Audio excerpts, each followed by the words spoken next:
Guys, this is Tarot with Kittens, Weights, and Tarot, and today I'm jumping in with a clairtangent exercise for you guys to try. So on my channel, I have done a couple of things for people to try and connect in different ways to spirit. That seems to be a subject a lot of people are interested in about. And I mean, it's a really interesting subject because none of us really knows what happens after we die. I mean, until we get there. For a lot of us, it's just a faith or a speculation or an inner knowing. I just know this is what's going to happen with me. And so for some people it could be a scary realm, like, oh, they think of like ghosts, and probably due to pop culture and movies and things like that. But when I was younger, I used to be fearful of spirit and fearful of my gifts, whereas now I'm much older, more mature. I can see everything in a much different light. And again, this is just like my experience and my opinion. I'm not saying that this is going to be everybody's experience. So I've tried to find ways that may be less scary, I guess, for people to try and connect with spirit. So I've made a video on connecting with spirit using tarot cards, oracle cards.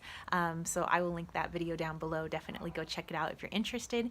I've made another video with connecting with spirit through music, since I'm very musical, got my opera and everything, and a lot of people found that beneficial, and so I'll link that video down below, if you're interested in that. And so today I want to work with clairtangency. So yes, I think that this could be a way you could connect with spirit, but also just kind of connecting with an object's past and just more connecting with yourself, connecting with your clair. So, I always try to keep my claircognizance open. That's like an inner knowing. You don't know how you just know something. There's clairvoyance, you see.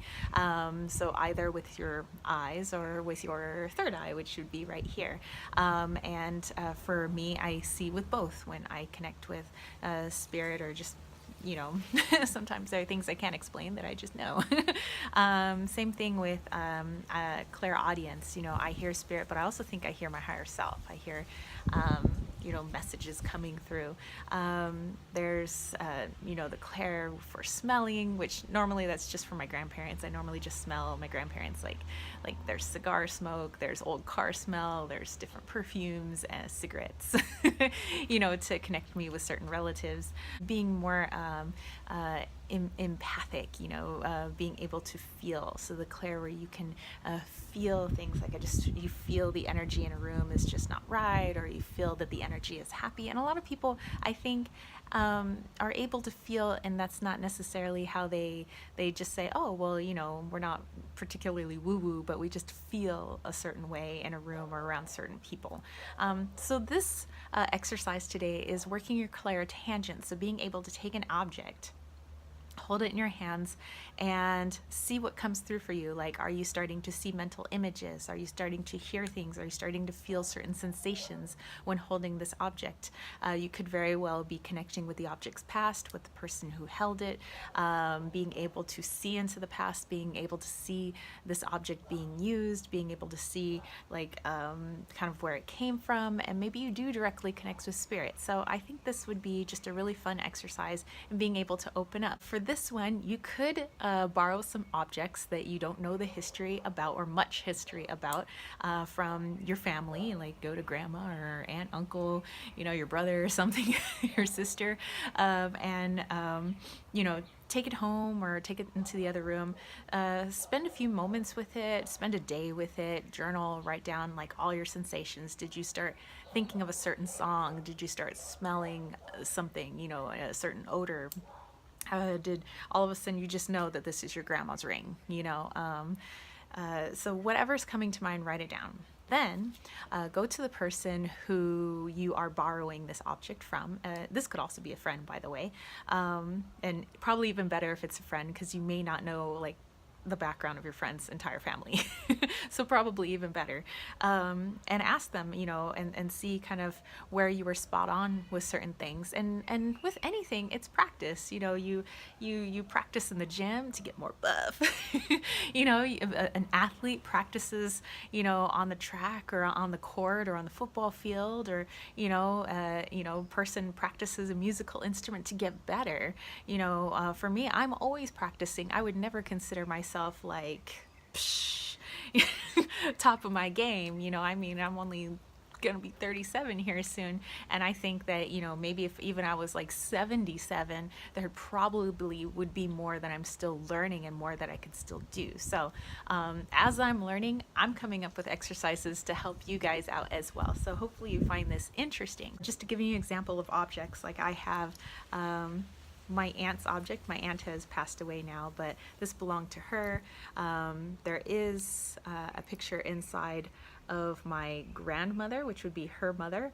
And you know, I might want to just sit with this for a little while. You kind of feel, maybe hear things, you know, what's coming to mind, anything, and then I would journal about it. I would write about it, and then you know, go to my dad, go to my uncles, you know, my aunt's brothers and sister, maybe my Auntie Virgie, and see how spot on I was. And you know, and then maybe in my journal I want to write down like the intensity of those feelings. Like some did I feel more intense than others, and then some maybe it was just a whole lot of mind chatter and it wasn't, you know, actual messages coming through. But just practice, have fun, you know, don't feel let down if you feel like you got something wrong, you know, because sometimes when people are like, oh, I don't think that person ever owned it. Sometimes if you do a little bit more digging, like other things come to the surface later and you find out like you were right and you're like, what? I feel like a crazy head. And that's happened to me. So write that down in your journal, like what came of it, what did they say, and maybe revisit it later. You know, maybe you'll get some different sensations or some different messages. I also have my aunt's ring, but you know, whatever you happen to have on hand, it could be watches, it could be jewelry, it could be clothes, it could be hair things, it could be stuff out of a car, you know. I have here something that came from one of the local reservations. You know, this is a peace pipe, you know, so I might even want to feel, and I met the man who made this, so, but I might want to, you know, get all my clairs in on board on this and see kind of what comes through. There might be a spirit attached to this. There might be the man's energy attached to this who created this, and he hasn't passed away, but maybe I would, you know, see him working on it in my mind's eye or something like that. But I think it's just a really neat exercise, and I encourage you guys to try it out and let me know if you do try it out, what were the results, you know, what did you guys learn? And I'm just trying to find ways where people may feel more comfortable opening up their clairs, because for some, just due to upbringing and maybe due to society, people have a little bit of trepidation, you know, going into that realm. It's like, ooh, I don't know, a little spooky. And it's, you know, I think through these exercises and through practice, I think people will find that it is less spooky, you know. So anyway, let me know how you guys do, and let me know if you want more videos like this. So if you dug this video, it'll let me know that you want more videos like this, and give this video a thumbs up. Don't forget to click subscribe if you haven't already subscribed, and don't forget to join that KWT tribe on patreon.com/kittensweightsandtarot, where I'm trying to create more and do more for you guys. So with the help of all my peeps that are there on Patreon supporting me, they're helping me give ideas, you know, because they are my audience, you know, saying, hey, you know, let's do this for your oracle deck, let's do this for a meetup, let's do lots of things, you know, and I'm so excited and I'm so grateful for all their help. And if you guys want to catch a reading with me or buy some awesome bracelets or body sprays, healing salves, then hit up www.kittensweightsandtarot.com. So that's it for me, spiritual homies. I'm so excited. Let me know if you try this out, all right? Maybe even do a VR to Kittens, Weights, and Tarot. So I will catch you spiritual homies later. Peace, love, and chicken grease. Peace out.